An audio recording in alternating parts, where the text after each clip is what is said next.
34-year-old struggling nurse Emily Winters was facing foreclosure on her tiny basement apartment, while crushed beneath $217,000 of overwhelming medical school debt and working 3 exhausting healthcare jobs just to afford instant noodles when concerned family members and financial counselors unanimously warned her to reject the seemingly worthless fire-ravaged Baptist church in rural Oregon that carried $78,000 in delinquent property taxes,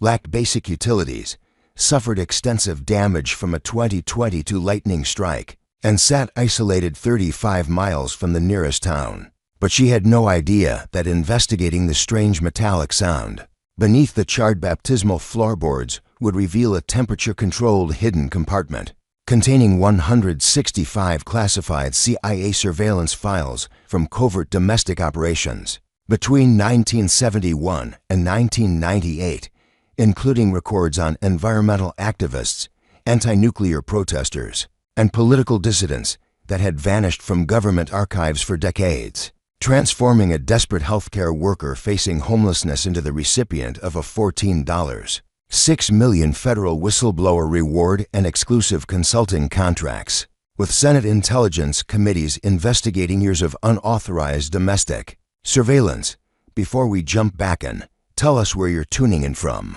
And if this story touches you, make sure you're subscribed because tomorrow, I've saved something extra special for you. At 34 years old, Emily Winters stared at her 6th foreclosure notice in 8 months, surrounded by medical school loan statements totaling to $117.00 from her nursing degree that had promised fulfilling career opportunities, but delivered only part-time positions paying $24 per hour without benefits or stability. The medical debt catastrophe that had consumed Emily's adult life included undergraduate loans of $82,000 for her biology degree from Pacific Northwest University, nursing school debt of $107,000 from Oregon Health Sciences University, and accumulated interest and penalties that had ballooned her total obligations to $217.00 despite her determined efforts to minimize borrowing through work-study programs, clinical assistantships, and weekend employment that barely covered essential living expenses. The crushing financial reality keeping Emily awake every night in her 375-square-foot basement apartment in Portland's struggling East Side district was that her combined monthly income of $3,240 from 3 different healthcare positions could no longer cover even her most basic survival expenses, while minimum student loan payments devoured $1,980 monthly,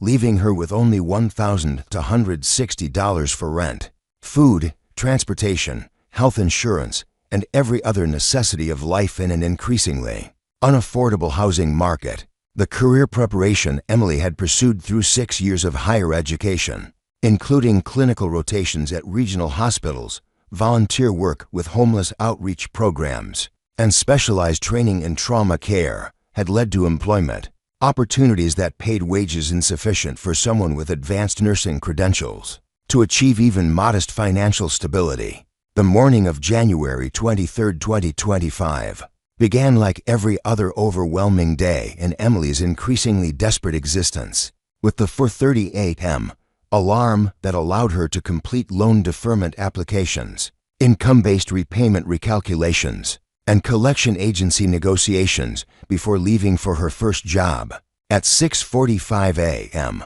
the relentless schedule controlling Emily's every waking moment included 10 hours at Riverside Community Hospital providing geriatric care at $24 per hour, 6 hours of evening work at an urgent care clinic paying $22 per hour, and weekend shifts at a hospice facility that provided $26 per hour, but required on-call availability that left Emily chronically exhausted and unable to pursue better-paying opportunities. The student loan nightmare that had begun during Emily's undergraduate years at Pacific Northwest University included federal loans that seemed reasonable when borrowed, but accumulated substantial interest during nursing school deferment periods, private loans with variable interest rates that had skyrocketed from 5.1% to 12.4% since graduation, and loan servicer transfers that resulted in missed communications, incorrect payment applications, and default warnings that arrived without adequate notice or explanation. The loan servicing complications Emily navigated included Navient, Great Lakes, and Ed Financial transfers that created administrative confusion, payment processing errors that didn't reduce principal balances despite months of on-time payments, and customer service representatives who provided conflicting information about income-driven repayment options and forgiveness programs. The nursing school financing decisions that had seemed necessary for Emily's career goals included additional borrowing for living expenses during unpaid clinical rotations, required for degree completion, certification exam preparation costs that added $3,800 to her debt burden, and research project expenses that weren't covered by assistantships but were essential for program completion. The career preparation investments Emily had made included nursing license fees of $950, continuing education requirements costing $1,700 annually, and professional liability insurance at $420 yearly that were necessary for employment, but consumed income she desperately needed for basic survival. The employment reality Emily discovered after graduation included nursing positions that required bachelor's degrees but paid wages comparable to jobs requiring only associate-level education, healthcare facilities that offered meaningful work but couldn't afford competitive salaries due to insurance reimbursement limitations, and government positions that provided better compensation but required year-long waiting lists and extensive background investigations. The job search complications Emily experienced included positions advertised at competitive salaries that were reduced during hiring processes, full-time opportunities that were converted to part-time contracts without benefits and employment, offers that were withdrawn due to budget cuts or organizational restructuring. The multiple employment necessity Emily had adopted included morning geriatric care at Riverside Community Hospital, serving elderly patients with complex medical needs and chronic conditions, evening urgent care at East Side Medical Clinic providing immediate treatment for non-emergency conditions, and weekend hospice care at Serenity House supervising end-of-life care during overnight shifts. Preparing and narrating this story took us a lot of time, so if you are enjoying it, subscribe to our channel. It means a lot to us. Now back to the story. The work schedule coordination consuming Emily's non-working hours included transportation between 3 different job locations across Portland, documentation requirements for each position that demanded unpaid time for patient notes and treatment, planning, and continuing education obligations necessary for maintaining professional licensing, but conflicting with work schedules. The income-based repayment complications Emily navigated included annual recertification requirements demanding extensive documentation of income and expenses, payment calculations that changed monthly based on variable part-time earnings, and forgiveness program requirements seemingly designed to prevent successful completion rather than provide genuine debt relief. The public service loan forgiveness pursuit Emily attempted included employment certification forms frequently rejected due to technical errors, payment counting discrepancies that eliminated months of progress toward forgiveness, and program requirement changes that occurred without adequate notice to borrowers who had been making payments based on previous guidelines. The forbearance and deferment cycles Emily experienced included temporary payment suspensions, providing immediate relief but accumulating capitalized interest that increased total debt balances, economic hardship deferments requiring detailed financial documentation and annual renewal processes, and unemployment deferments during brief periods between contract positions that created gaps in payment history affecting forgiveness program eligibility. The interest capitalization occurring during forbearance periods had increased Emily's principal balance from $189,000 at graduation to $217, zero after 22 months of sporadic payments and temporary suspensions. The credit score destruction resulting from student loan payment difficulties had reduced Emily's FICO score from 712 to 386, eliminating her access to conventional credit cards, apartment rentals in safer neighborhoods, and employment opportunities, requiring credit checks for positions involving financial responsibilities. The credit damage created cascading problems, including security deposit requirements of $1, $0 to $2,400 for utilities and rental applications, higher insurance premiums increasing monthly expenses by $178 for auto coverage and disqualification from federal employment opportunities requiring financial background investigations. The housing crisis Emily faced in Portland included basement apartment rent, consuming 68% of her gross income, utilities and basic expenses exceeding her remaining earnings after student loan payments, and frequent moves when landlords discovered her debt-to-income ratio exceeded acceptable lending standards. The rental application complications Emily encountered included application fees of $175 to $175 per property, consuming money needed for food, security deposit requirements exceeding her available savings, and income verification standards requiring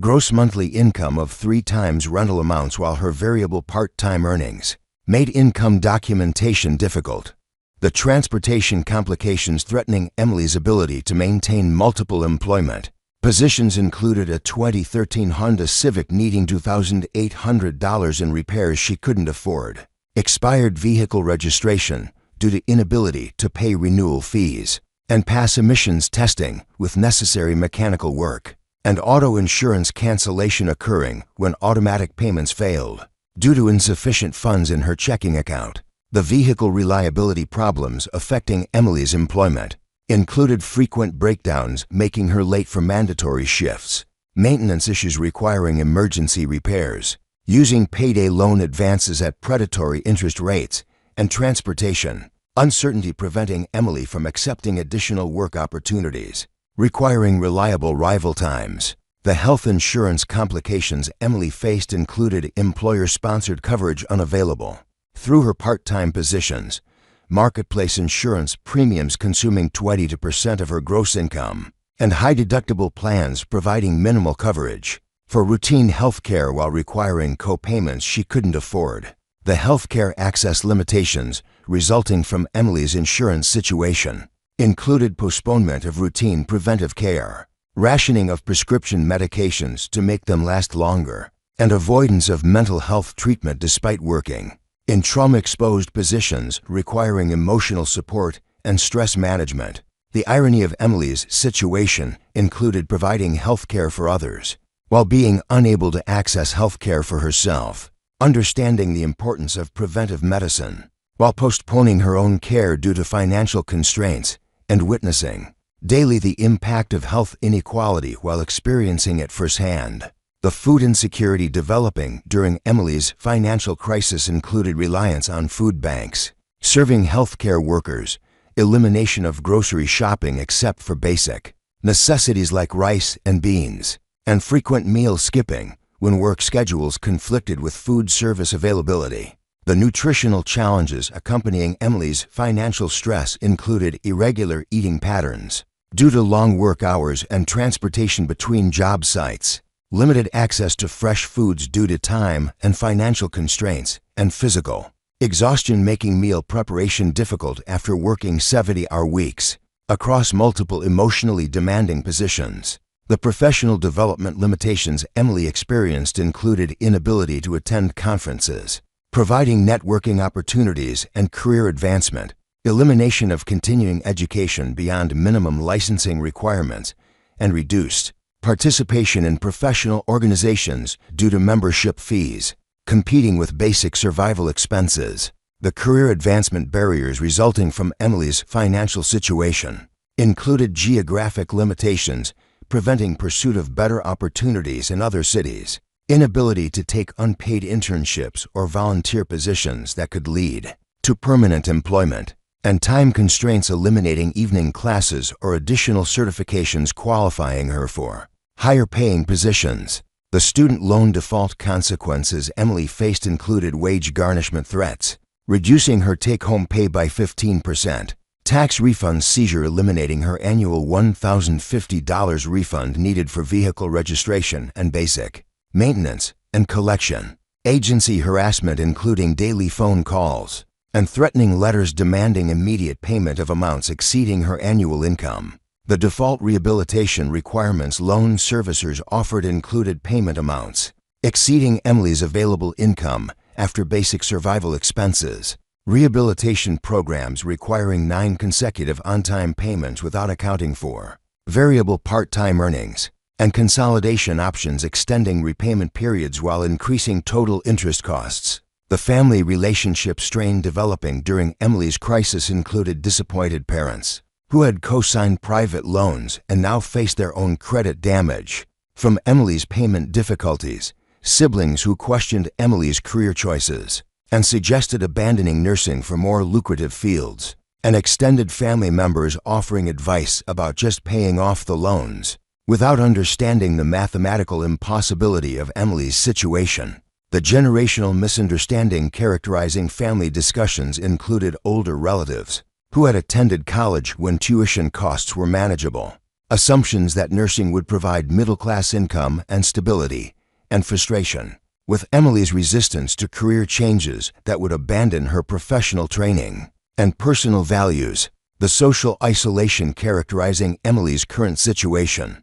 included elimination of social activities requiring spending money, reduced participation in professional networking events due to registration fees and transportation costs, and emotional exhaustion making maintaining friendships difficult during the constant stress of juggling multiple jobs while managing overwhelming debt obligations. The relationship impact accompanying Emily's financial crisis included dating limitations, when every conversation involved financial stress, inability to participate in social activities with colleagues who could afford entertainment and travel, and isolation from nursing school friends who had found better paying positions or had family financial support Emily lacked. The mental health impact Emily experienced included anxiety attacks triggered by collection agency calls, depression symptoms affecting her job performance in emotionally demanding healthcare positions, and chronic stress causing physical symptoms,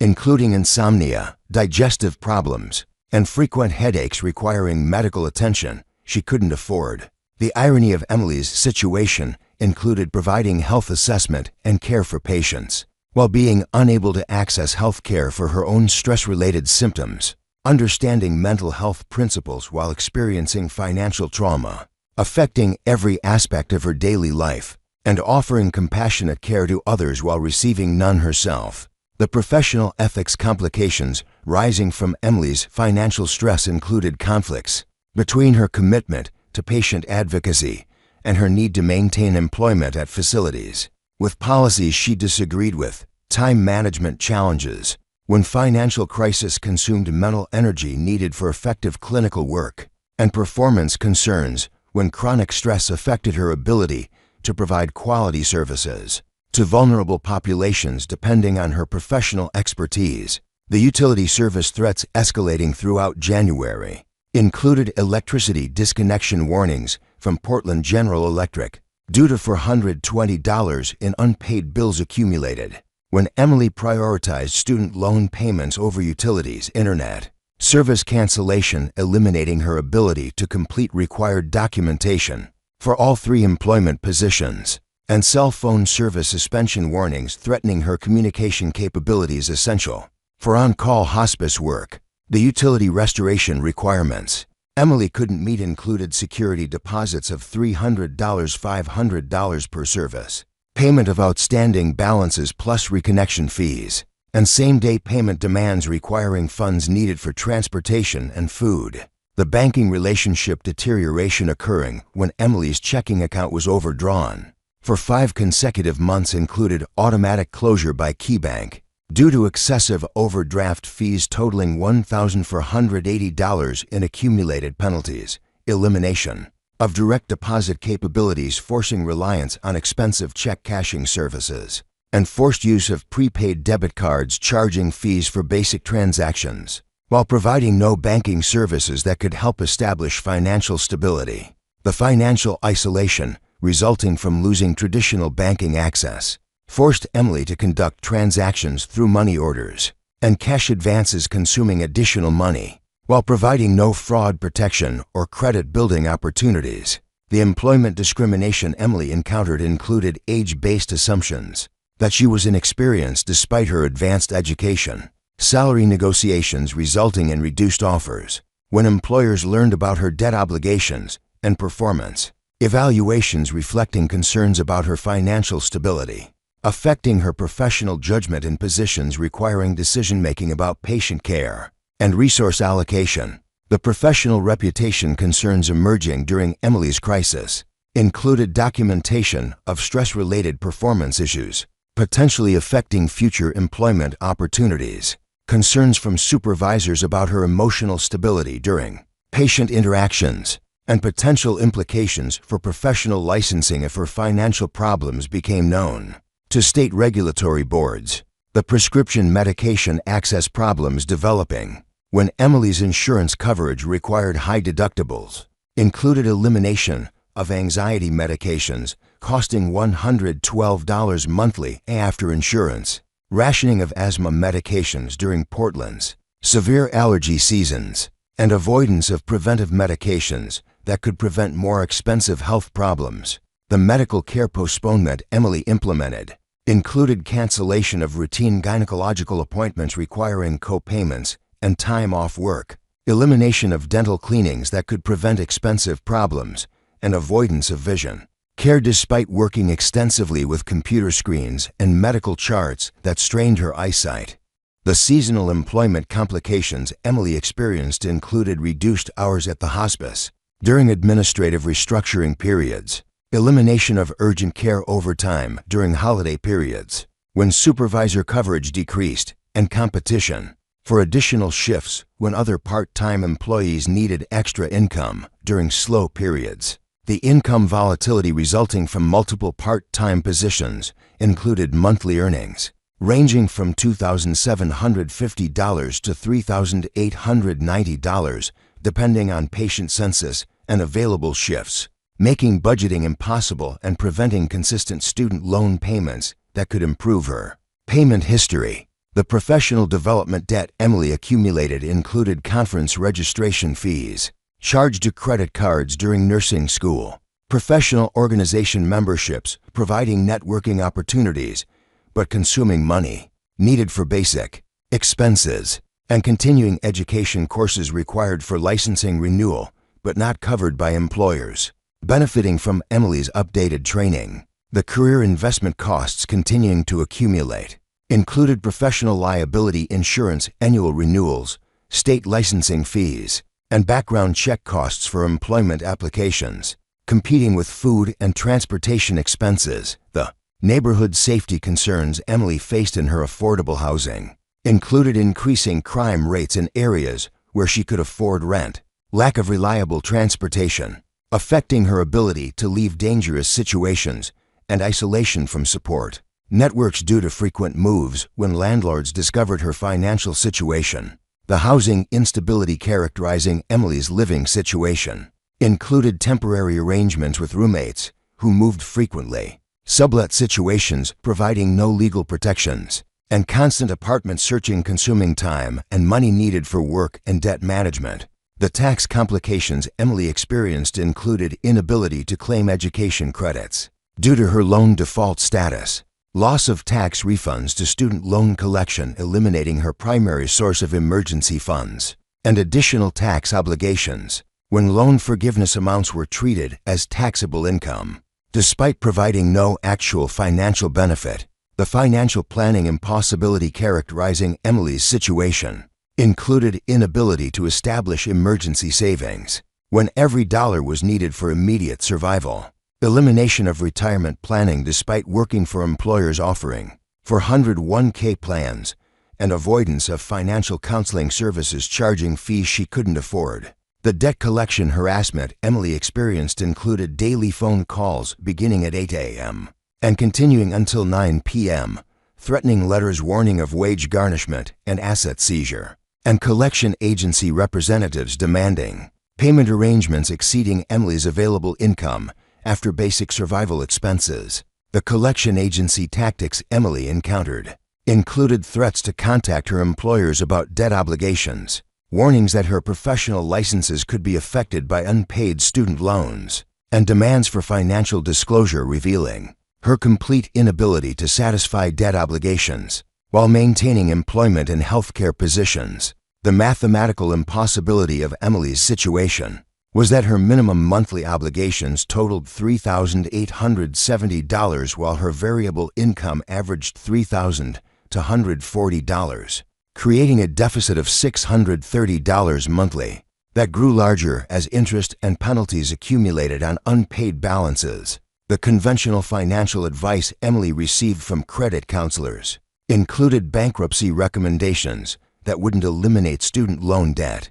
debt consolidation options requiring credit scores she no longer possessed, and income increase, suggestions ignoring the reality of nursing salary limitations and the time investment required to change career fields. The legal proceeding threats collection agencies made included garnishment warnings, reducing Emily's take-home pay below survival levels, asset seizure possibilities including her vehicle essential for maintaining employment, and credit reporting, further damaging her ability to secure housing and employment. The legal representation Emily couldn't afford included consultation fees of $250–$350 per hour for attorneys experienced in student loan defense, court filing fees for bankruptcy proceedings that wouldn't address her primary debt obligations, and travel expenses for legal proceedings conflicting with work schedules she couldn't afford to miss. At this moment of complete financial collapse, with student loan debt exceeding her lifetime earning potential in nursing, while struggling to maintain employment providing meaningful service but inadequate compensation, Emily faced an impossible choice between abandoning her professional calling for higher-paying work contradicting her values, or continuing in healthcare while accepting homelessness and financial destruction seemingly inevitable given the mathematical reality of her obligations versus income potential in her chosen field. What Emily couldn't have known as she prepared for another day of collection calls and financial terror that January morning was that a certified letter she would discover in her mailbox that afternoon would present an opportunity seemingly guaranteed to complete her financial destruction while actually providing the discovery, transforming her desperate circumstances into extraordinary wealth and historical significance exceeding anything a struggling nurse from Portland could have imagined during those dark months of debt and professional disappointment consuming her life. Since graduating with the education supposed to provide career stability and meaningful work, the educational catastrophe destroying Emily Winter's financial life and transforming her from an idealistic college student into a debt-trapped nurse had begun on what seemed like a triumphant day in August 2016 when 19-year-old Emily received her acceptance letter to Pacific Northwest University's biology program, along with a financial aid package, appearing to make her dream of helping vulnerable populations achievable through higher education. Emily, the first person in her family to attend a 4-year university, had grown up in Medford, Oregon, watching her father, Thomas, struggle as a single parent working construction during the day and delivering pizzas at night while raising 2 children on wages never quite covering basic expenses despite 70-hour work weeks. The family financial background shaping Emily's educational decisions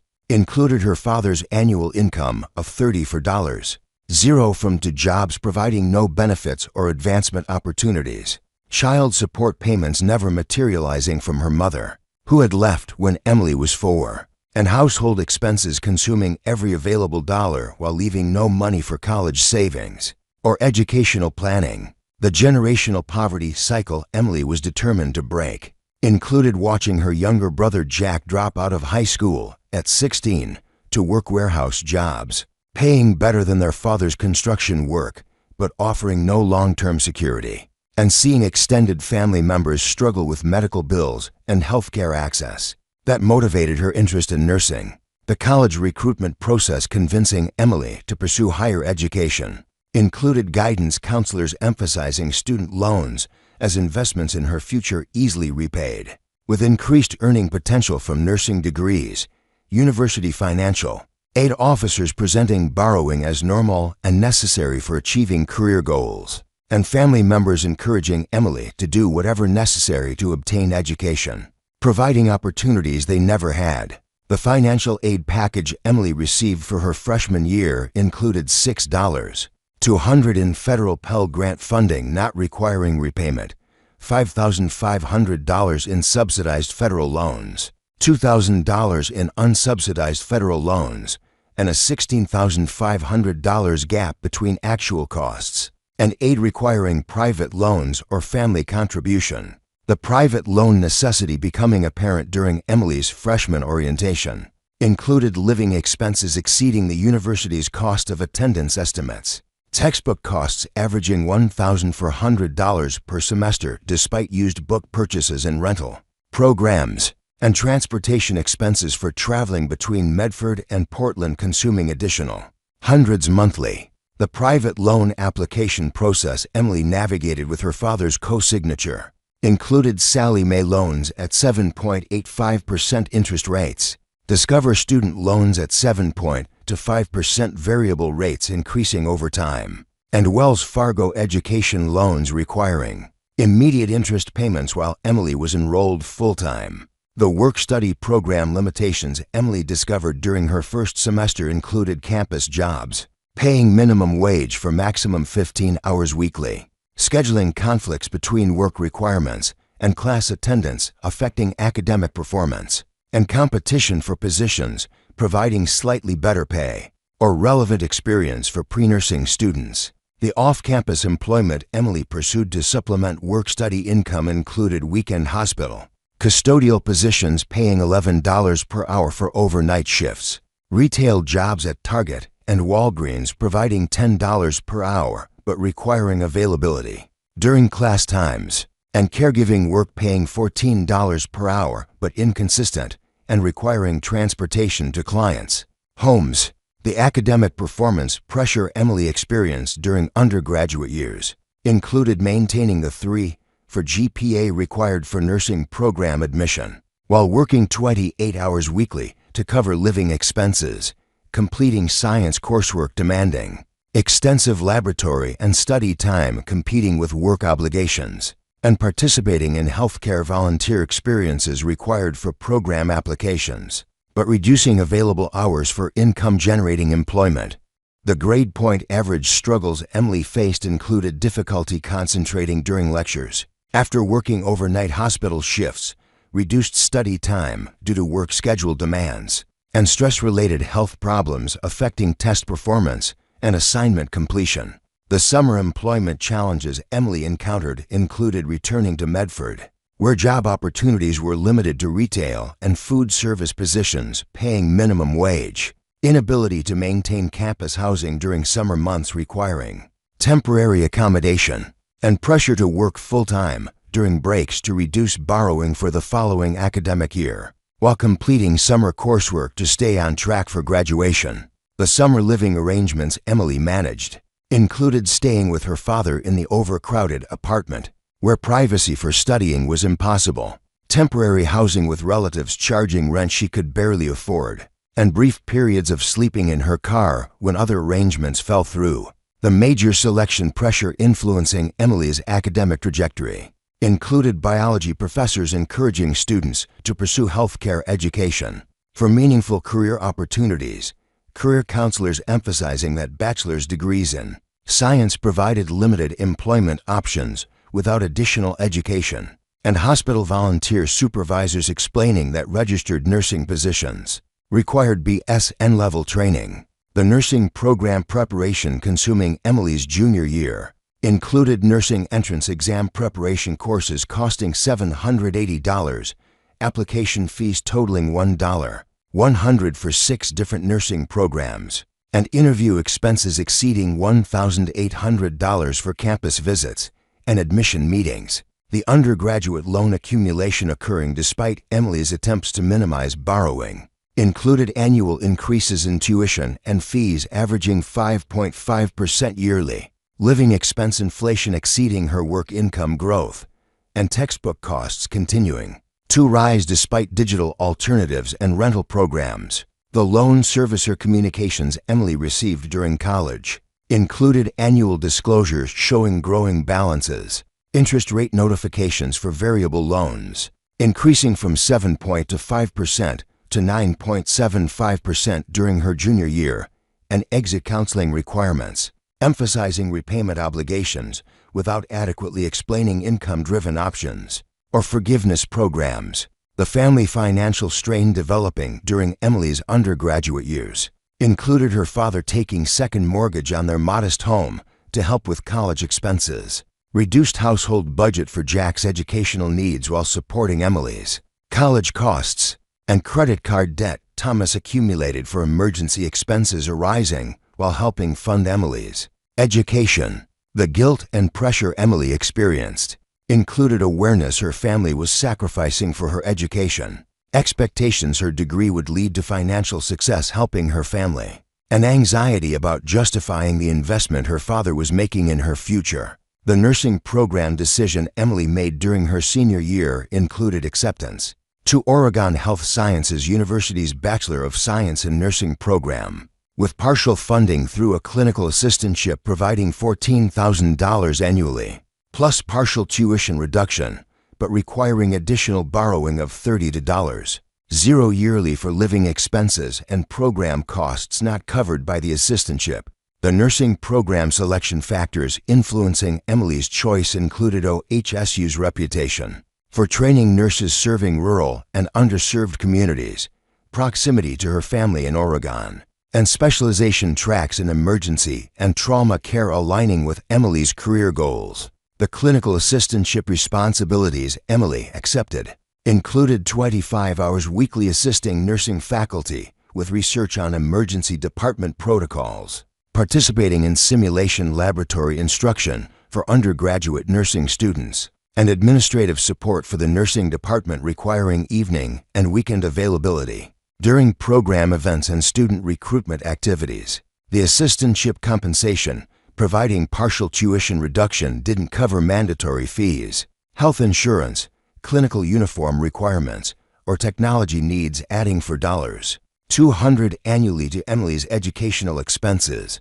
The nursing school living arrangements Emily managed included shared apartments with other nursing students, where rent consumed 65% of her assistantship income, utilities and basic expenses exceeding her remaining funds, and transportation costs for clinical placement, requirements demanding reliable vehicle access for traveling to hospitals throughout Portland. The vehicle necessity, becoming apparent during Emily's first semester of nursing school, included purchasing a used 2011 Honda Civic for $9,400 financed through a credit union loan at 13.2% interest, auto insurance costs exceeding $110 monthly due to her age and limited credit history, and maintenance expenses competing with food and rent for limited budget allocation. The clinical placement complications arising during Emily's nursing training included unpaid rotations at regional hospitals requiring 36 hours weekly of patient care, documentation and training activities, transportation to placement sites, often 25 to 45 miles from campus, and professional uniform requirements, consuming additional hundreds for scrubs and equipment appropriate for clinical settings. The clinical supervision requirements affecting Emily's schedule included weekly individual meetings with nurse preceptors, post-clinical conferences occurring during evening hours, and continuing education attendance requiring travel to professional development workshops. The graduation requirements Emily encountered during her final year of nursing school included NCLEX preparation courses essential for licensing exam success, leadership practicum experiences requiring flexible scheduling, and capstone project completion demanding additional meetings with faculty advisors. Beyond regular coursework obligations, the graduation completion pressure Emily experienced included program requirements that couldn't be waived or postponed, licensing exam preparation costs for study materials and practice tests exceeding $1,400, and time management challenges when capstone work competed with assistantship duties and part-time employment needed for basic survival. The nursing school social isolation Emily experienced included limited time for relationships, due to clinical rotations and study obligations, financial inability to participate in social activities with classmates who had family financial support, and geographic distance from undergraduate friends who had entered the workforce. Immediately after graduation, the peer comparison stress affecting Emily's nursing school experience included classmates receiving family financial support for living expenses, students affording to focus exclusively on academics without employment obligations, and colleagues participating in unpaid volunteer opportunities, providing networking advantages, but financially unfeasible for Emily. The mental health impact accumulating during Emily's nursing training included anxiety about clinical performance while managing work obligations, depression symptoms related to constant financial stress and social isolation, and emotional exhaustion from providing patient care. While struggling with personal mental health challenges, the irony of nursing training Emily experienced included learning to assess and treat physical and emotional distress while experiencing financial trauma affecting every aspect of her daily life, studying self-care and wellness principles while being unable to afford mental health treatment for her own stress-related symptoms. The professional development expenses accumulating during nursing school included licensing application fees of $380, background check costs for clinical placement clearances totaling to $120, and conference attendance providing networking opportunities, but requiring registration fees, travel costs, and time away from paid employment. The professional organization membership costs recommended for career development included American Nurses Association dues at $174 annually, State Board of Nursing fees, and specialty certification programs improving employment prospects but requiring additional time and financial investment. The loan counseling sessions Emily attended during nursing school included federal loan exit counseling emphasizing repayment obligations, private loan disclosures explaining variable interest rate, risks, and financial literacy workshops providing budgeting advice for people with regular income, rather than addressing the reality of variable clinical assistant wages. The loan consolidation options presented to Emily included federal loan consolidation simplifying payments but potentially eliminating benefits, private loan refinancing requiring excellent credit scores she didn't possess, and income-driven repayment plans seeming manageable based on projected nursing salaries. The graduation ceremony marking completion of Emily's BSN program in May 2022 included celebration with family members proud of her achievement, but concerned about her debt obligations, job search pressure beginning immediately due to loan repayment requirements, and recognition that her total educational debt of $189 exceeded annual starting salaries for nursing positions she was qualified to pursue. The post-graduation reality Emily faced included 6-month grace periods on federal loans, providing temporary relief but accumulating interest, private loan repayment requirements beginning immediately, and employment search in a nursing job market offering meaningful work at wages insufficient for loan repayment and basic living expenses. The licensing examination pressure Emily encountered after graduation included nursing board exam fees of $275, study material costs exceeding $500, and test preparation time competing with job search activities and income-generating employment. The licensing requirements affecting Emily's early career included finding nurse preceptors willing to provide required supervision for minimal compensation, documentation requirements demanding additional unpaid time beyond patient contact hours, and continuing education obligations requiring ongoing financial investment. In professional development, the first employment reality Emily discovered included nursing positions requiring bachelor's degrees but paying wages comparable to jobs requiring only associate-level education, healthcare facilities offering meaningful work but unable to compete with private sector salaries,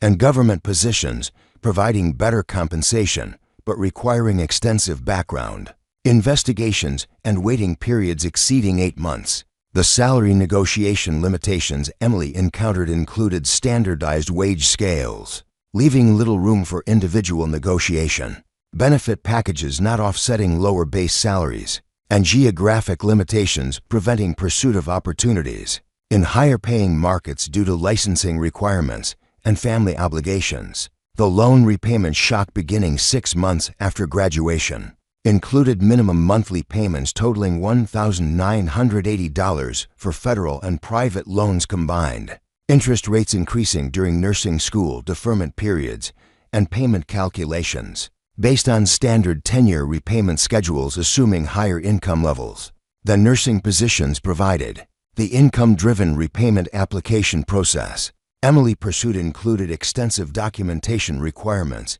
annual recertification obligations, and payment calculations, providing some relief, but extending repayment periods while increasing total interest costs over the life of the loans. The employment benefits reality Emily discovered included nursing positions offering health insurance with high deductibles and limited mental health coverage, retirement plans requiring employee contributions she couldn't afford while managing loan payments, and paid time off policies discouraging taking vacation or sick leave due to coverage requirements. In clinical settings, the professional liability insurance necessity Emily encountered included annual premiums of $420 for coverage required by employers and licensing boards, continuing education requirements costing $1,700 annually for license renewal, and professional development expectations competing with basic survival expenses. The economic uncertainty impact affecting Emily's early career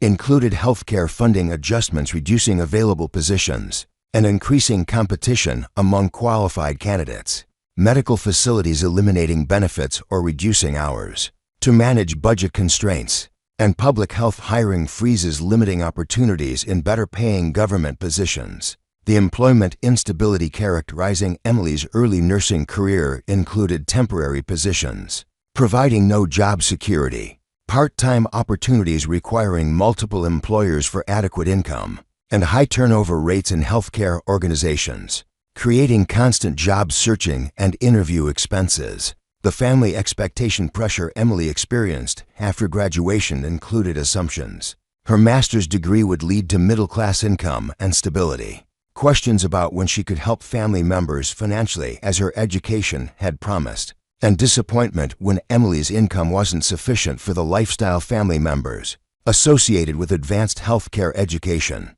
The generational misunderstanding characterizing discussions about Emily's career included older relatives who had achieved financial stability without college degrees, assumptions that higher education automatically led to higher income, and frustration with Emily's inability to achieve rapid financial success despite educational investment. The relationship impact Emily's financial situation created included dating challenges when every activity required money she didn't have, social isolation from colleagues who could afford entertainment and travel, and family stress when Emily couldn't contribute to household expenses or family emergencies. The peer comparison stress continuing after graduation included classmates securing better-paying positions through family connections, colleagues receiving family financial support, allowing them to accept lower-paying but prestigious opportunities, and social media comparisons with undergraduate friends entering private sector careers with higher starting salaries. The professional disillusionment Emily experienced included recognition that nursing education prepared her for meaningful work but not financial stability, awareness that student loans created debt obligations exceeding the earning potential of her chosen profession, and conflict between personal values drawing her to healthcare and financial pressures, suggesting career change might be necessary for survival. The career counseling Emily pursued included meetings with professors acknowledging financial challenges in nursing but encouraging persistence, career advisors suggesting additional specialization that would require more borrowing, and financial planners recommending career changes abandoning her professional training and personal calling. The loan servicer complications Emily encountered during her early career included transfers between different companies creating communication gaps and payment processing errors, customer service representatives providing conflicting information about repayment options and forgiveness programs, and automated systems not accounting for variable income or special circumstances affecting payment ability. The loan modification attempts Emily pursued included hardship deferments, providing temporary relief, but accumulating interest, income-driven recalculations requiring extensive documentation and annual renewals, and consolidation options simplifying payments but potentially eliminating benefits or forgiveness eligibility. The credit score impact resulting from occasional missed payments during periods of reduced income included damage affecting Emily's ability to rent apartments, qualify for lower interest rates on necessary loans, and pass background checks for some nursing positions requiring financial responsibility assessments. The financial planning impossibility Emily faced included inability to establish emergency savings when loan payments consumed all available income above basic survival expenses, elimination of retirement planning despite employer matching programs, providing long-term security, and avoidance of financial goal setting when immediate survival required all available resources, and mental energy. The debt counseling Emily pursued through nonprofit credit counseling organizations included budgeting advice not addressing the reality of income insufficient for both loan payments and basic living expenses, debt management plans requiring monthly payments exceeding her available income, and bankruptcy consultations revealing student loans weren't dischargeable, while bankruptcy would damage her credit and potentially affect professional licensing. The financial education Emily received through these consultations included recognition her debt-to-income ratio exceeded manageable levels, understanding that standard financial advice didn't apply to her situation, and awareness that conventional debt resolution strategies were inadequate for addressing student loan obligations, exceeding reasonable borrowing levels. The mental health deterioration Emily experienced during her transition from nursing school to professional practice included anxiety attacks triggered by loan payment due dates, depression symptoms affecting her job performance in emotionally demanding healthcare positions, and stress-related physical symptoms including insomnia, digestive problems, and frequent headaches requiring medical attention she couldn't afford. The professional therapy need Emily recognized but couldn't access included understanding her financial trauma was affecting her ability to provide effective nursing care. Awareness her personal stress was creating countertransference issues, with patients facing similar financial struggles, and recognition her own mental health was deteriorating while providing health services to others. The geographic limitation impact Emily's student loans created included inability to relocate for better employment opportunities due to moving costs and licensing transfer requirements,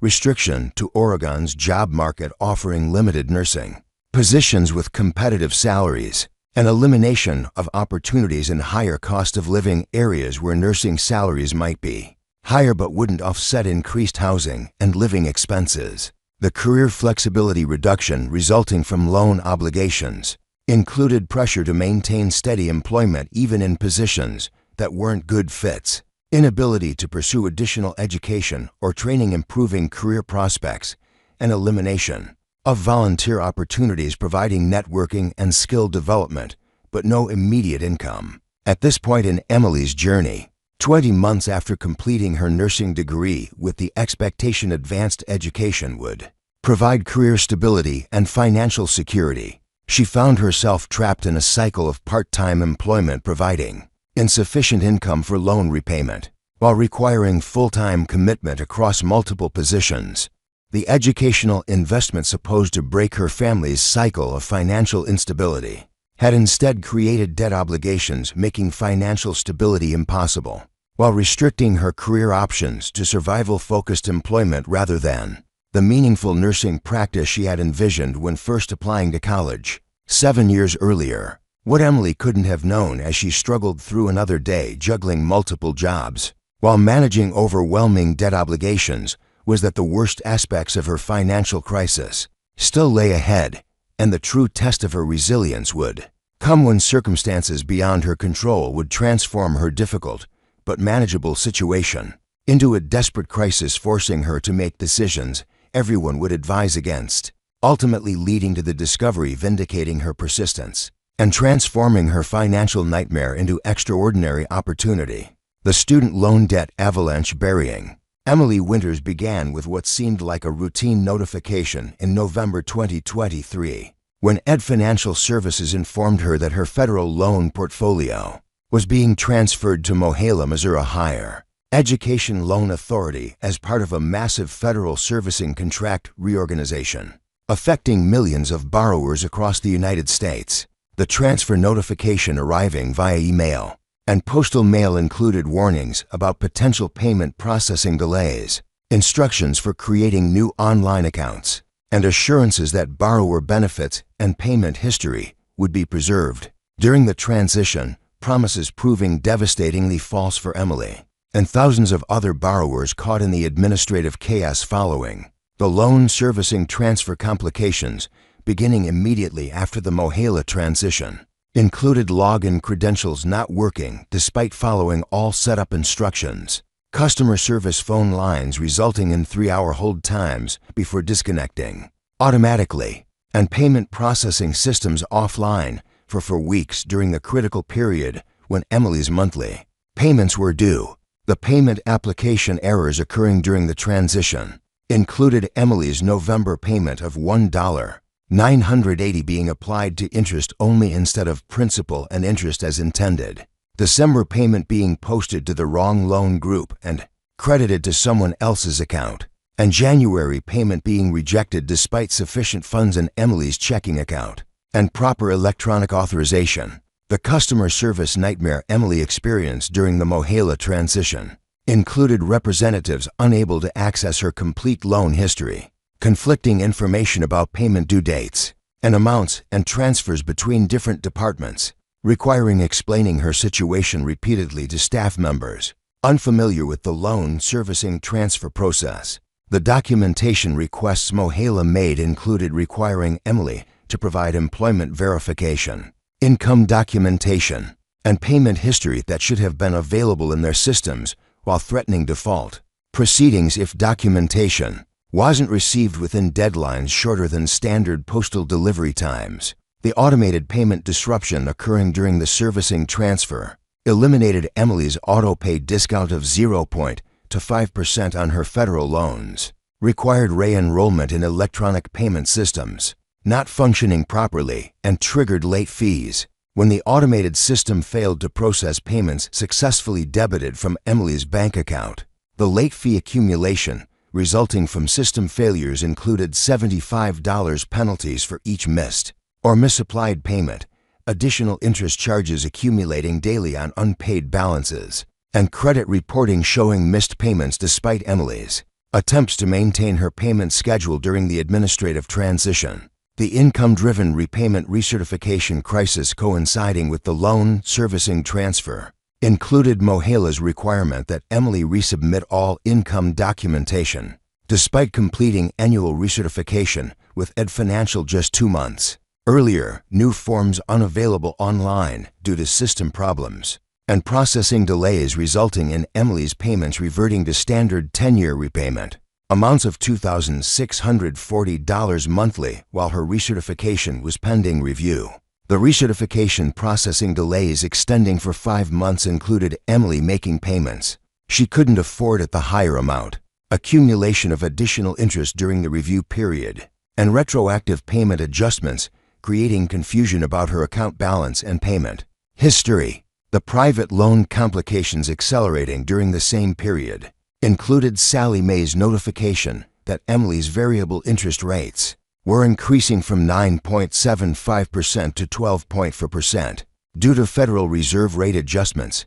payment amount increases from $490 to $580 monthly for her private loan obligations, and elimination of forbearance options previously providing temporary relief. During periods of financial hardship, the private loan servicer communications Emily received included promotional materials for loan consolidation requiring excellent credit scores she no longer possessed, offers for additional borrowing at even higher interest rates, and warnings about default consequences including immediate acceleration of full loan balances and aggressive collection procedures. The credit score destruction accelerating during the loan servicing chaos. Included late payment reporting occurring despite Emily's attempts to maintain payments. During system failures, credit utilization increases when Emily used credit cards to cover living expenses, while increased loan payments consumed more of her income, and account closure notifications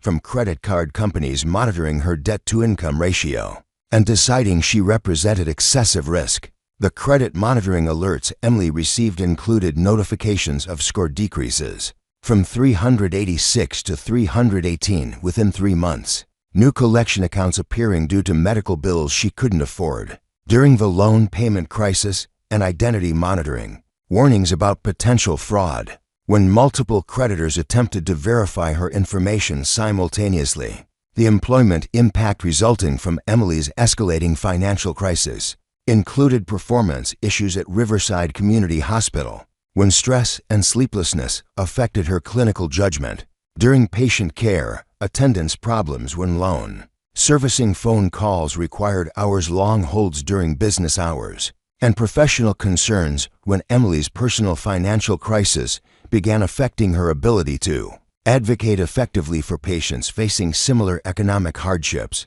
The supervisor documentation accumulating in Emily's employment file included written warnings about emotional boundaries with patients, concerns about her availability during required training sessions, and performance improvement plans requiring enhanced nursing skills while Emily was struggling with personal trauma, mirroring her patients' experiences. The multiple employment coordination crisis developing when Emily's loan payments increased included scheduling conflicts between her 3 different positions, transportation costs exceeding her vehicle's reliability, and time management failures when loan servicing problems required business hour phone calls, conflicting with her work obligations. The income volatility resulting from these complications included reduced hours at the urgent care clinic when Emily couldn't guarantee availability. During peak periods, elimination from overtime opportunities at the hospice when her reliability was questioned, and loss of premium shift differentials at Riverside when Emily declined weekend assignments. Due to exhaustion and transportation problems, the housing instability accelerating during Emily's loan payment crisis included eviction proceedings initiated by her landlord when rent payments became consistently late. Due to increased loan obligations, utility disconnection warnings when Emily prioritized loan payments over electricity and water bills, and credit check failures eliminating her from consideration for alternative housing options. The rental market discrimination Emily encountered included landlords rejecting applications based on her debt-to-income ratio, security deposit requirements exceeding her available savings, and application fees consuming money needed for basic survival while providing no guarantee of housing approval. The transportation breakdown crisis developing simultaneously included Emily's 2013 Honda Civic,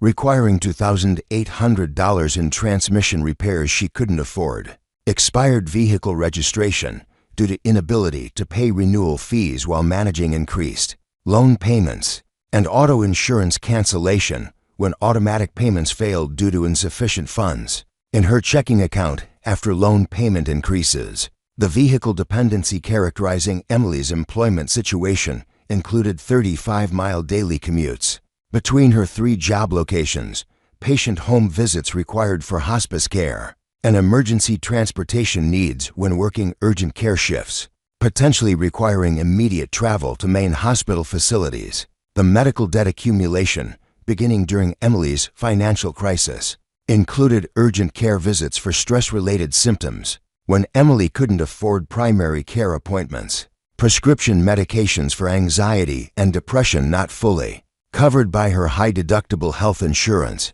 and dental problems requiring immediate attention, generating bills exceeding $3,200 for procedures that couldn't be postponed. The healthcare rationing Emily implemented included skipping routine preventive care to reduce co-payment expenses, medication splitting to make prescriptions last longer, and avoidance of mental health treatment despite working in trauma-exposed positions requiring emotional support and stress management. The insurance complications multiplying during Emily's crisis included health insurance premium increases when her employer changed carriers, elimination of mental health benefits, providing some coverage for stress-related treatment and disability, insurance gaps leaving Emily vulnerable to income loss if health problems prevented her from maintaining her demanding work schedule. The insurance claim processing problems Emily encountered included prior authorization delays for medications requiring immediate availability,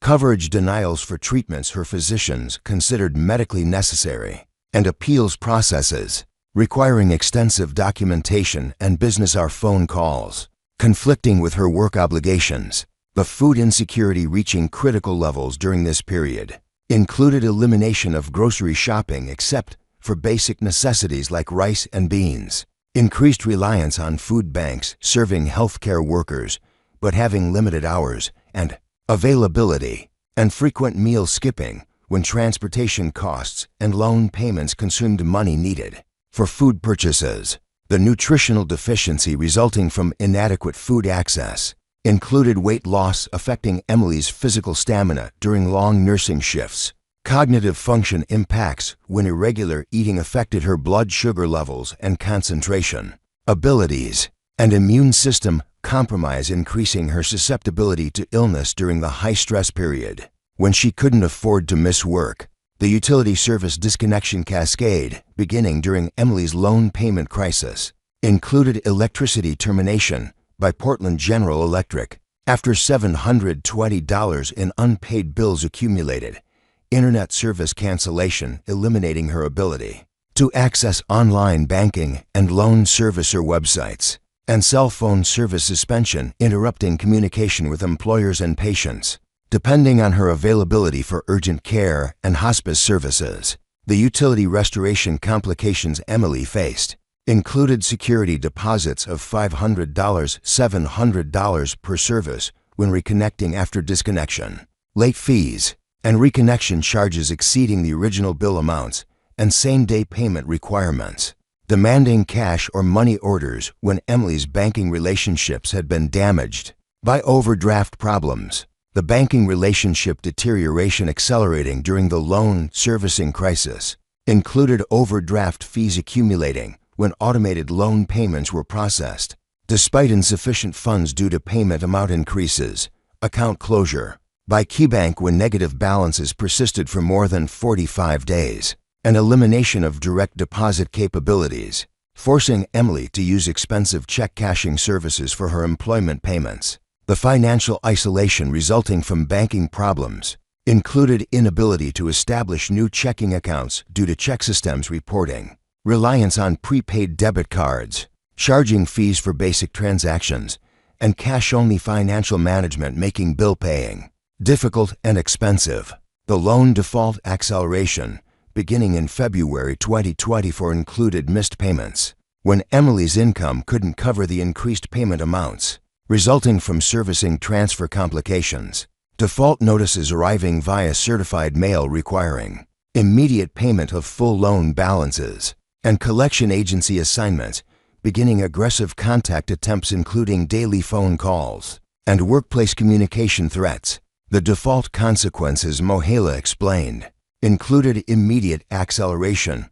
of full loan principal balances totaling $197. Zero after interest accumulation, elimination of income-driven repayment options and deferment eligibility, and credit reporting, further damaging Emily's ability to secure housing and employment. The collection agency harassment intensifying during Emily's default period included representatives from Premier Credit calling Emily's workplace requesting to speak with her about urgent financial matters, threats to garnish wages from her nursing positions, and demands for immediate payment arrangements requiring monthly amounts exceeding her total income. From all three employment positions, the collection tactics Emily experienced included suggestions she borrow money from family members to satisfy debt obligations, recommendations she take additional jobs or work additional hours despite her current 70-hour work week, and implications. Her professional licenses could be affected by unpaid student loan obligations,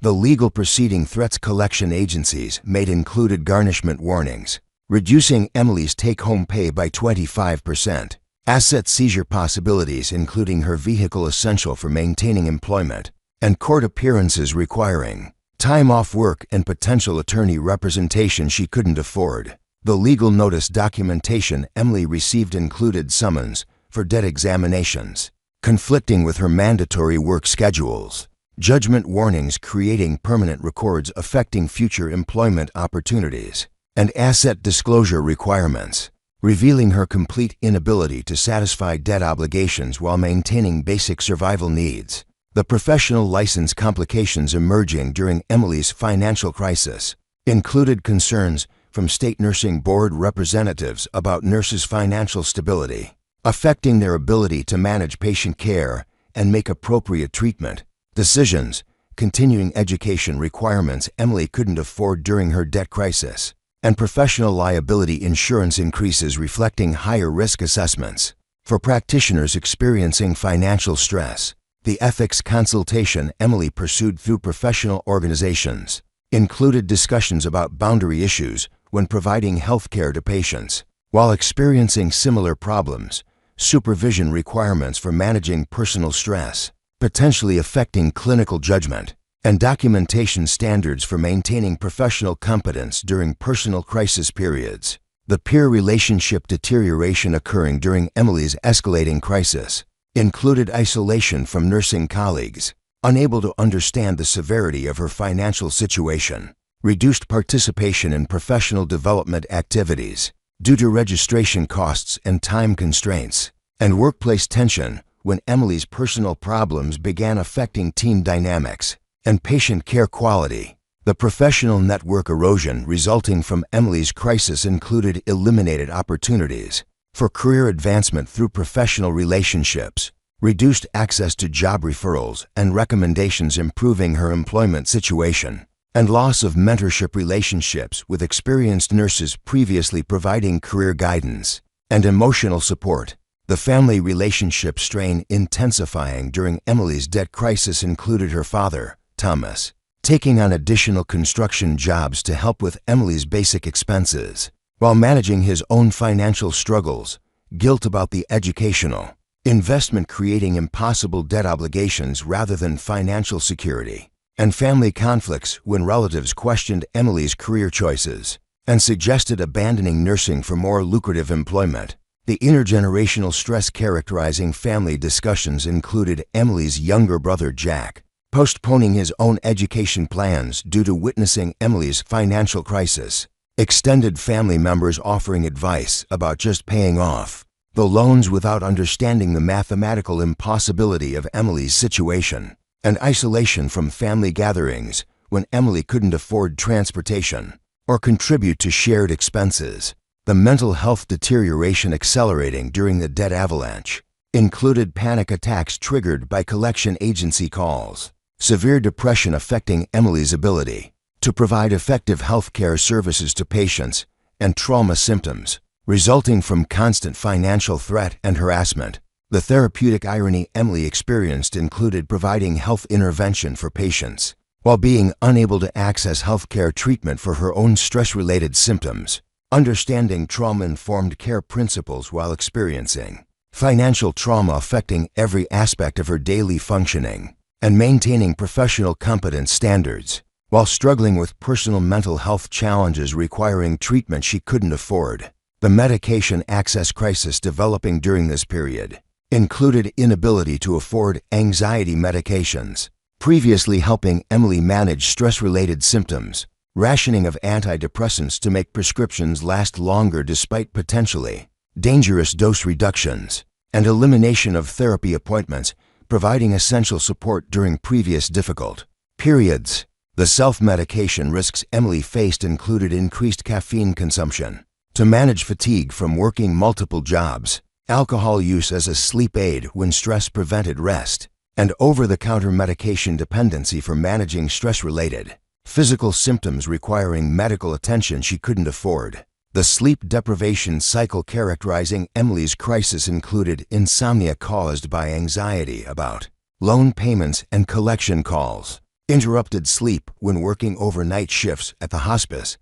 and nightmares about homelessness. And professional failure, reflecting her realistic fears about potential consequences of her financial situation. The fatigue impact affecting Emily's work performance included concentration problems during patient care, delayed response times when managing urgent care situations, and emotional exhaustion, reducing her empathy and therapeutic effectiveness during a period when patients needed consistent support. The social isolation intensifying during Emily's debt crisis included elimination of social activities requiring financial expenditure, reduced communication with friends, unable to understand the severity of her situation, and withdrawal from professional networking events providing career advancement opportunities, but requiring registration fees and time away from income-generating employment. The relationship impact Emily's financial crisis created included dating impossibility, when every conversation involved financial stress, family tension when Emily couldn't contribute to household expenses or special occasions, and friendship strain when colleagues recognized Emily's declining performance and emotional stability. The seasonal employment complications affecting Emily's crisis included reduced hours at all 3 positions during administrative restructuring periods, elimination of overtime opportunities during holiday periods when supervisory coverage decreased, and increased competition for available shifts when other part-time employees needed additional income during slow periods. The income unpredictability resulting from seasonal variations included monthly earnings ranging from $2,000 to $140 to $3,670 depending on patient census and available shifts, making budget planning impossible and preventing consistent loan payments, potentially preventing further default consequences. The tax complications emerging during Emily's financial crisis included inability to claim education credits due to her loan default status, loss of tax refunds to federal student loan collection, eliminating her primary source of emergency funds, and additional tax obligations when loan modification attempts created taxable forgiveness amounts. Despite providing no actual financial relief, the tax preparation costs Emily couldn't afford included professional assistance for navigating education credit complications, software fees for managing complex tax situations involving multiple employers and loan modification attempts, and documentation expenses for maintaining records required for potential loan forgiveness applications. The professional development elimination Emily implemented during her crisis included cancellation of conference registrations, providing networking opportunities,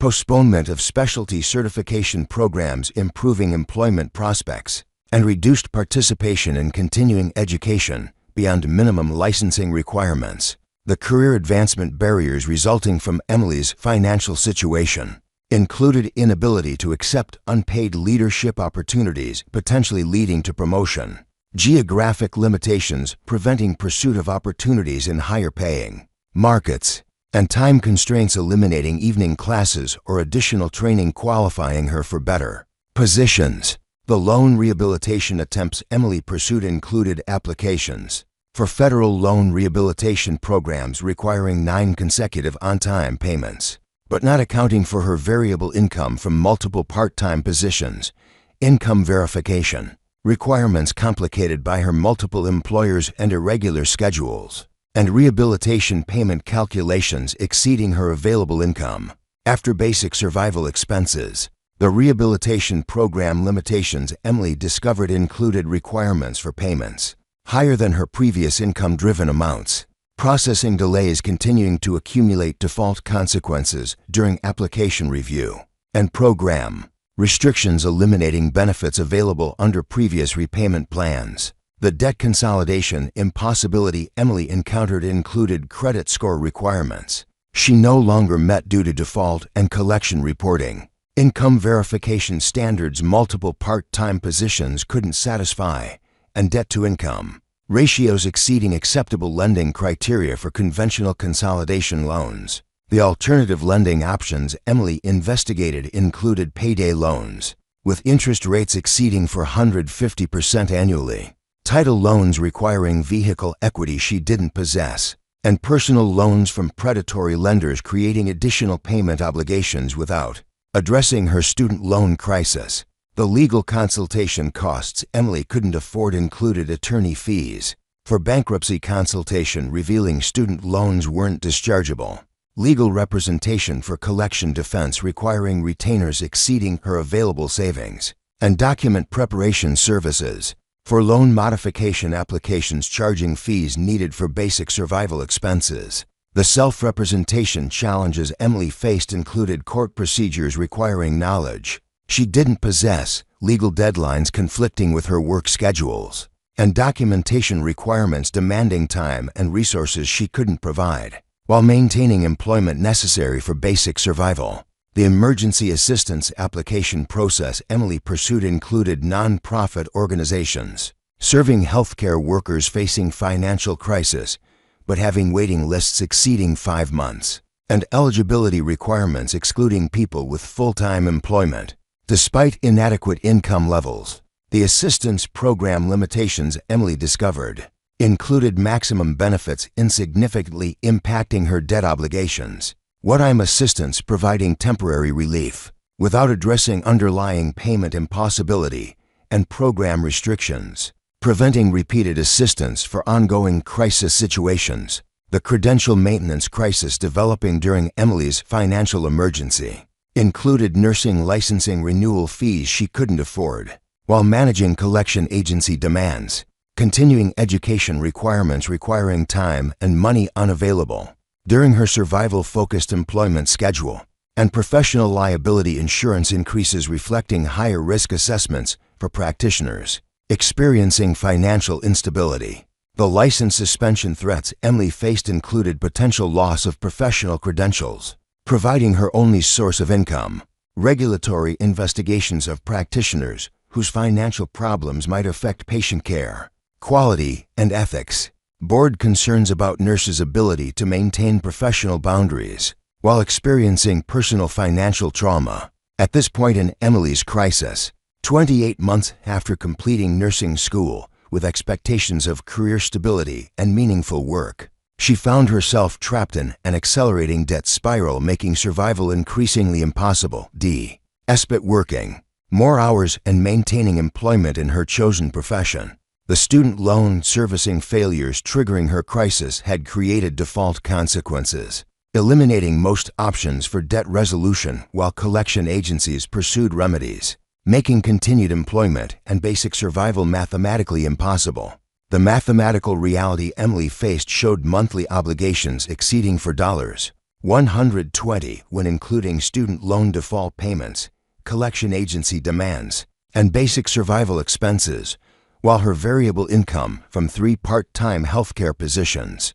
averaged $3,240 monthly and was declining due to performance issues related to stress and financial trauma. The conventional wisdom everyone offered, bankruptcy, career change, family assistance, failed to address the core problem that student loan debt couldn't be discharged, while nursing employment couldn't generate sufficient income for debt service and basic survival. What Emily couldn't have known as she struggled through another 16-hour day managing patient care while facing her own financial crisis was that the worst acceleration of her debt avalanche was still approaching, and the final cascade of system failures would soon force her into circumstances so desperate that the seemingly impossible decision about a fire-damaged church in rural Oregon would become the only choice, offering any hope of survival despite universal opposition from everyone she trusted and conventional wisdom suggesting the decision would guarantee her complete financial destruction.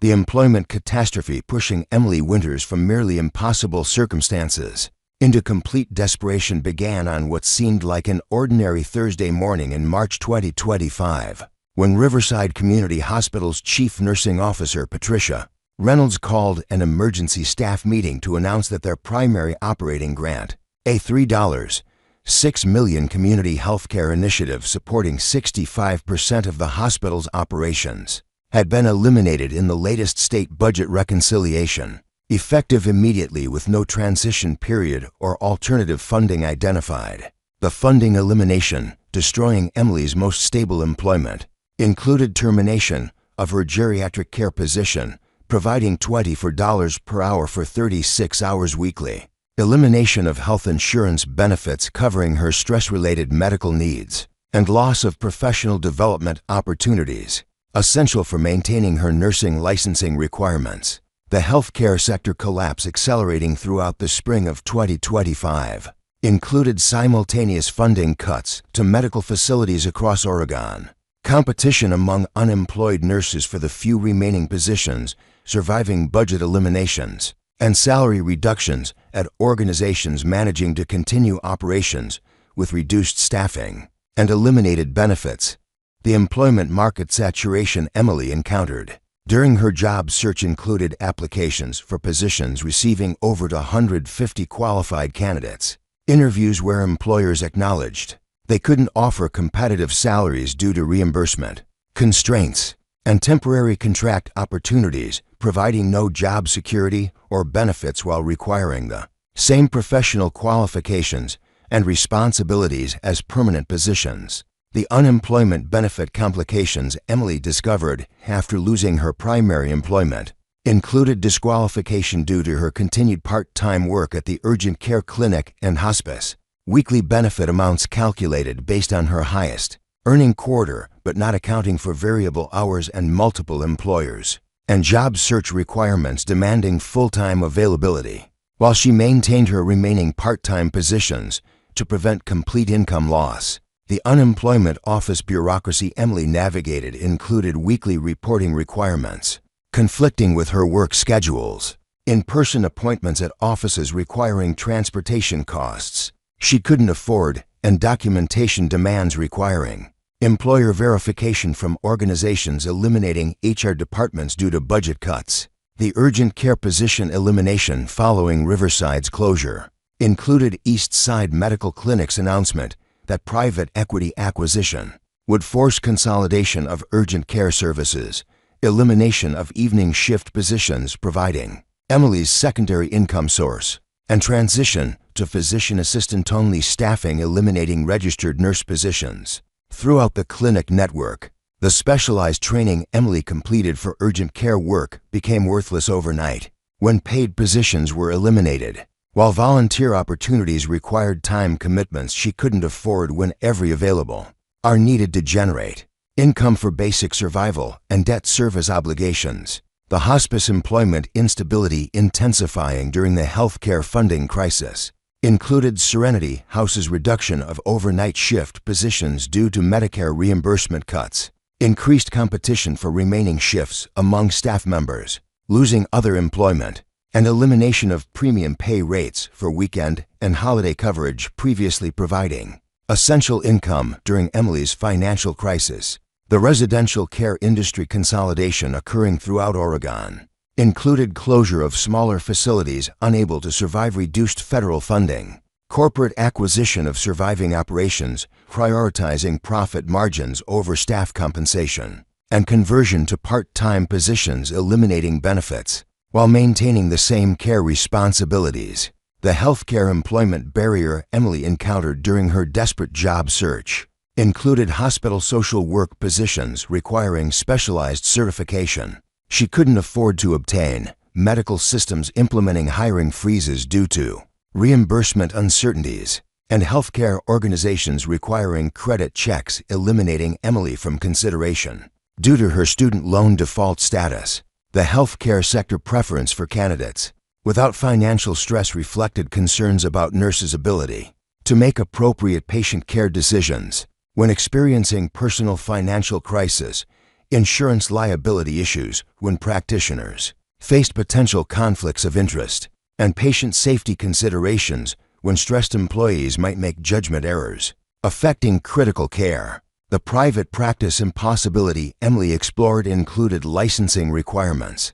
for independent nursing practice demanding 3 years of supervised experience she hadn't completed, liability insurance costs exceeding $3,400 annually for independent practitioners, and startup expenses for office space and professional development requiring capital investment. she couldn't make while managing survival expenses and debt obligations. The private practice income reality licensed practitioners explained included months of patient development before generating sustainable income, insurance reimbursement delays requiring cash flow management during payment processing periods, and business management responsibilities requiring time and expertise beyond clinical training. The retail employment desperation Emily pursued included applications for Target, Safeway, and pharmacy technician positions offering immediate employment, but paying wages insufficient for her debt obligations and basic survival needs. Interviews, where managers questioned her commitment due to her advanced education,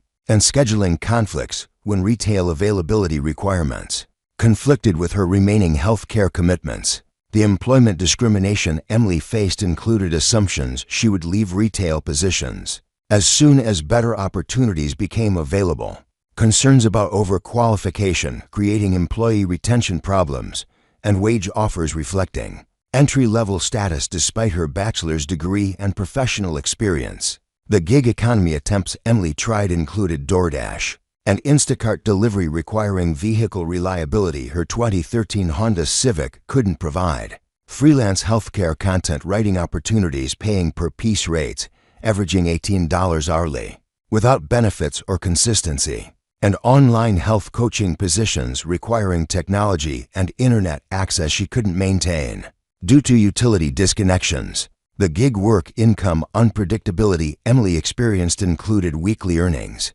ranging from $112 to $390 depending on demand and vehicle availability, payment processing delays occurring when she most needed immediate income, and tax complications requiring quarterly estimated payments she couldn't afford while managing immediate survival needs. The eviction acceleration coinciding with Emily's employment crisis included her landlord, Marcus Wilson's patience exhausting after 5 months of partial rent payments, legal proceedings requiring court appearances during business hours when Emily needed to be working or job searching, and 21-day notice requirements providing insufficient time to secure alternative housing. With her damaged credit and employment instability, the eviction court proceedings Emily attended without legal representation included housing court judges sympathetic but legally required to enforce lease agreements, mediation attempts requiring payment arrangements Emily couldn't meet, and final judgments creating permanent eviction records affecting her future housing applications. The alternative housing impossibility Emily discovered during her eviction period included rental applications requiring income verification showing gross monthly earnings 3 times the rent amount, security deposits ranging from $2,000 to $100 to $3,600 for apartments considering applicants with poor credit, and application fees of $175 to $325 per property consuming money needed for basic survival. While providing no guarantee of housing approval, the housing discrimination Emily encountered included landlords explicitly stating they wouldn't rent to people with student loan defaults, property managers requiring employment verification from full-time positions she no longer possessed, and credit score requirements eliminating her from consideration for safe, affordable housing options. The certified mail discovery changing everything occurred on April 15, 2025, when Emily retrieved a legal notice from Hartwell and Associates attorneys, representing the estate of one Margaret Thornton, informing Emily she had been named as the sole beneficiary of a fire-damaged Baptist church property in Whispering Pines, Oregon. Despite Emily having no memory of anyone by that name or any connection to the remote eastern Oregon community, the inheritance notification seeming like cruel irony included property descriptions of a 600-square-foot church building severely damaged in a lightning strike in 2022, located on 8 acres 35 miles from the nearest town, with accumulated property taxes totaling $78,000 and immediate repair estimates ranging from $94,000 to $143,000 just to make the structure weathertight and safe for occupancy. The estate attorney consultation Emily arranged using her last $275 revealed that Margaret Thornton had been an elderly woman who had attended nursing school, at Oregon Health Sciences University during the 1970s, worked as a public health nurse for Oregon's Department of Health for 42 years, and apparently followed Emily's academic and professional progress through alumni networks. Before her death in February 2025, the inheritance conditions the estate, attorney explained, included immediate responsibility for property taxes accumulated during the 3 years since the fire, liability for ongoing property maintenance and security, and ownership of a building local contractors estimated would require complete reconstruction to be habitable. The expert consultation Emily pursued using borrowed money included a building inspector estimating repair costs of $143,000 to $212, zero for basic habitability, a contractor warning about structural damage making renovation economically impossible, and a real estate agent describing the property as unsuitable for anyone seeking reasonable access to employment or modern conveniences. The financial analysis Emily completed regarding the church inheritance revealed that property acquisition would require immediate payment of $78,000 in back taxes, while creating additional obligations for insurance, utilities installation, and basic repairs she couldn't afford with her non-existent income and destroyed credit. The expert advice consensus Emily received from attorneys, contractors, and family members uniformly recommended declining the inheritance to avoid additional debt obligations,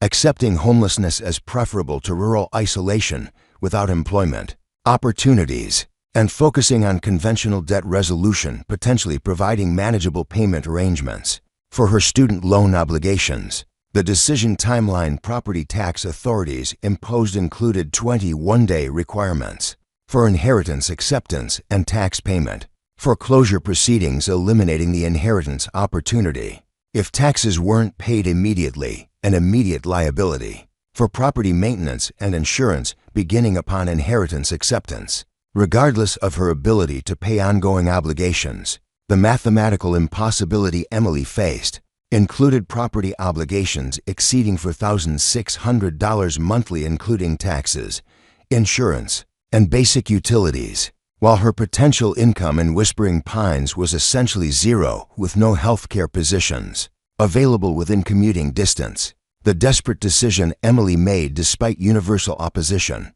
included liquidating her final possessions, including laptop computer, remaining jewelry, and household goods through emergency pawn shop sales, providing for $1,100 in cash, borrowing $3,000 to $100 from predatory lenders at interest rates exceeding to 140% annually, and accepting that inheritance acceptance would consume her final resources, while potentially providing shelter during her recovery period. The point of no return Emily reached included recognition that conventional approaches guaranteed immediate homelessness, while church ownership provided theoretical shelter, even if employment remained impossible and debt obligations continued accumulating. The inheritance acceptance process Emily completed on May 3, 2025, included signing legal documents, making her responsible for all property obligations, arranging emergency payment of back taxes through money orders and cash advances, and acknowledging that successful property ownership would leave her with approximately $420 for all other expenses, while facing immediate obligations for basic utilities, insurance, and transportation to reach the remote property. The family relationship damage resulting from Emily's decision included her father's disappointed warning about throwing away everything we've worked for, her brother's frustration about irrational decisions making everything worse, and extended family consensus that Emily had lost perspective and judgment due to stress and desperation. The church rival occurring on May 8, 2025, revealed a property worse than all expert warnings suggested, with lightning damage creating partial roof collapse,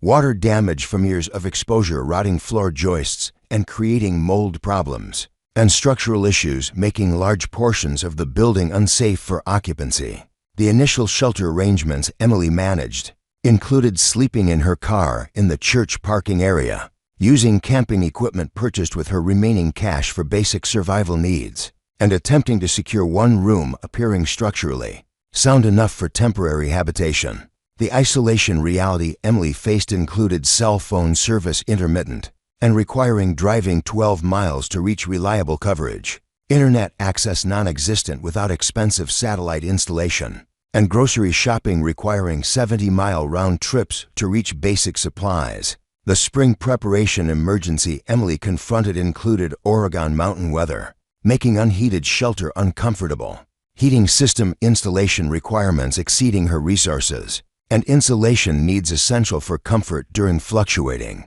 mountain temperatures. The church exploration Emily undertook during her first week of ownership included systematic examination of lightning damage, water intrusion assessment, and structural evaluation using basic tools found in abandoned maintenance areas. The building investigation Emily pursued revealed the lightning had struck the bell tower, but hadn't reached the main sanctuary area, where original 1970s construction remained largely intact, despite water damage from roof problems developing after the storm eliminated proper drainage systems. The baptismal area inspection Emily conducted while cleaning debris from the sanctuary revealed unusual acoustic properties when her footsteps created metallic echoing sounds, inconsistent with the concrete slab foundation supporting the rest of the building. The floor examination Emily pursued using a pry bar found among abandoned tools revealed several floorboards near the baptismal appearing to be newer replacements, not matching the original pine flooring throughout the sanctuary. The hidden access discovery Emily made while investigating the mismatched flooring included a concealed panel beneath the baptismal area opening to reveal a carefully constructed underground chamber, approximately 18 by 24 feet, accessed by metal steps and containing climate-controlled storage systems remaining operational. Despite the building's abandonment, the chamber investigation Emily conducted using her cell phone flashlight revealed professional-grade filing systems, humidity control equipment apparently professionally installed, and electrical systems separate from the church's main power infrastructure. The document discovery occurring when Emily opened the filing cabinets revealed hundreds of manila folders containing CIA letterhead documents, surveillance reports with classification markings, and correspondence between federal agents appearing to span from the 1970s through the 1990s.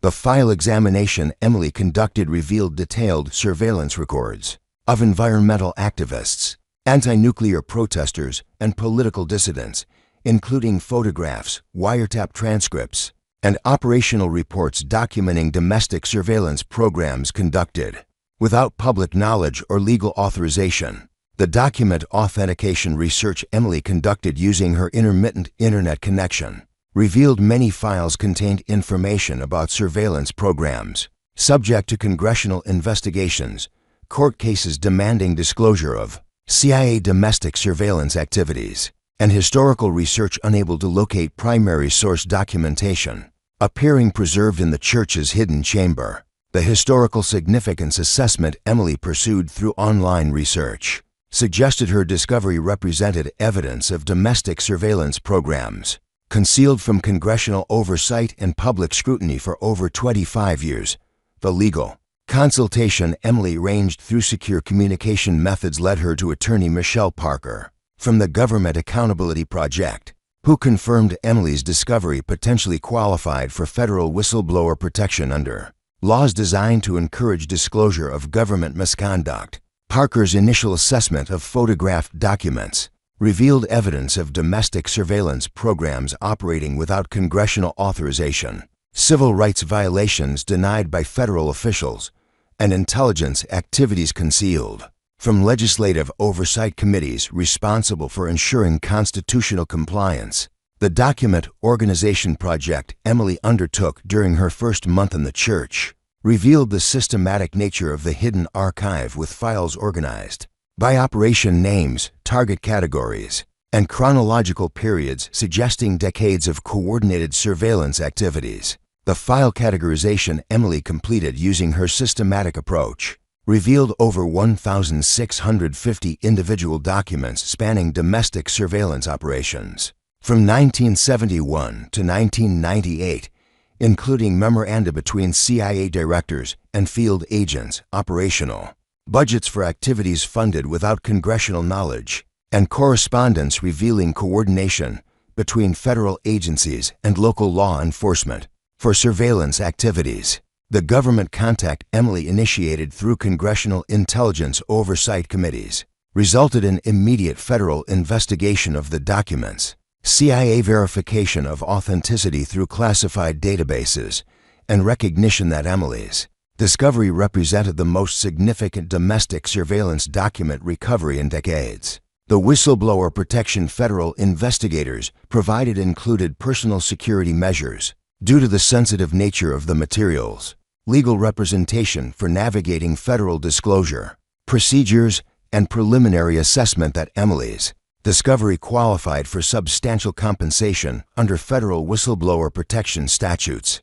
The authentication process federal investigators conducted included forensic analysis of paper composition and printing methods confirming the document's authenticity, cross-reference verification with existing declassified materials corroborating operational details and personnel names, and historical analysis placing the documents within known CIA surveillance programs, previously lacking primary source documentation. The investigation coordination developing around Emily's disclosure included involvement of the CIA's Inspector General, Congressional Intelligence Committees, and Department of Justice officials responsible for reviewing historical intelligence, community violations. The compensation determination federal officials announced included preliminary whistleblower reward assessment of $14.6 million under federal protection statutes, representing maximum compensation for disclosures providing substantial assistance to congressional oversight and historical understanding of government activities. The payment structure officials established included immediate award of $3.8 million for Emily's initial disclosure and cooperation with authentication, quarterly payments totaling $7.2 million over 2 years for ongoing assistance with congressional hearings and legal proceedings, and final payment of $3.6 million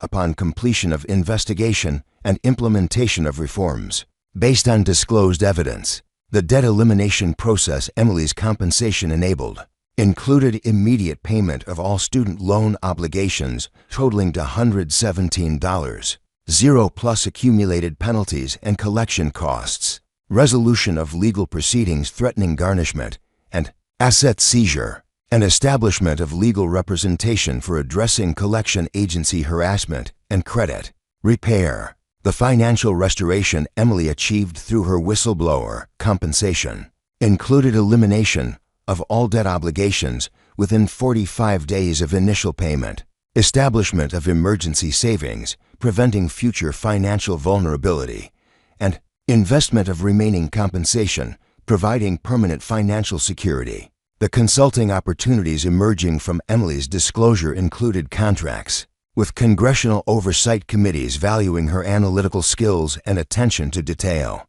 for ongoing investigation of intelligence community activities, academic institutions seeking assistance with historical research about domestic surveillance programs, and government reform organizations wanting her insights about improving whistleblower protection and encouraging disclosure of government misconduct. The career transformation Emily experienced included transition from survival-focused employment to meaningful work utilizing her nursing training in government accountability and historical preservation. The church renovation project Emily's financial security enabled included complete restoration of the lightning-damaged structure into a comfortable residence and research facility, installation of modern utilities and internet infrastructure allowing remote consulting work, and preservation of the hidden chamber as a historical archive, honoring the significance of her discovery. The property transformation Emily achieved included conversion of the church sanctuary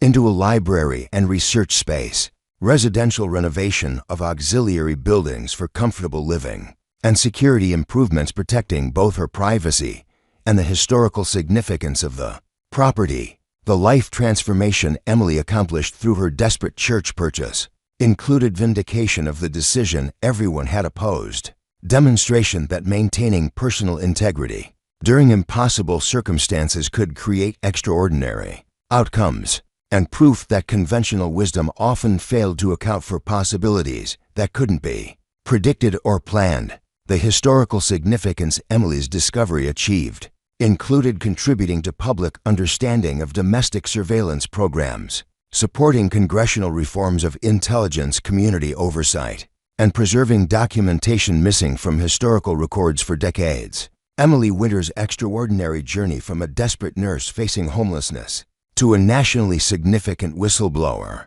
and government accountability consultant proved that sometimes the most seemingly impossible choices appearing guaranteed to accelerate failure according to all expert analysis can lead to outcomes vindicating faith in principles over pragmatism and demonstrating that individual courage can create historical change extending far beyond personal circumstances to serve constitutional democracy and public welfare. The fire-damaged church, seeming like Emily's final desperate mistake, had become the foundation for a new life of financial security, meaningful work, and historical significance, honoring both her healthcare values and commitment to truth and justice. Emily's story proved that maintaining ethical principles during systematic oppression could create opportunities for extraordinary service, and individual persistence facing impossible circumstances could reveal hidden resources, transforming personal survival into public benefit and historical contribution. Up next, you've got two more remarkable stories right on your screen. If this one inspired you, you won't want to miss these. Just click and check them out. And don't forget to subscribe and turn on the notification bell so you don't miss any upload from U.S.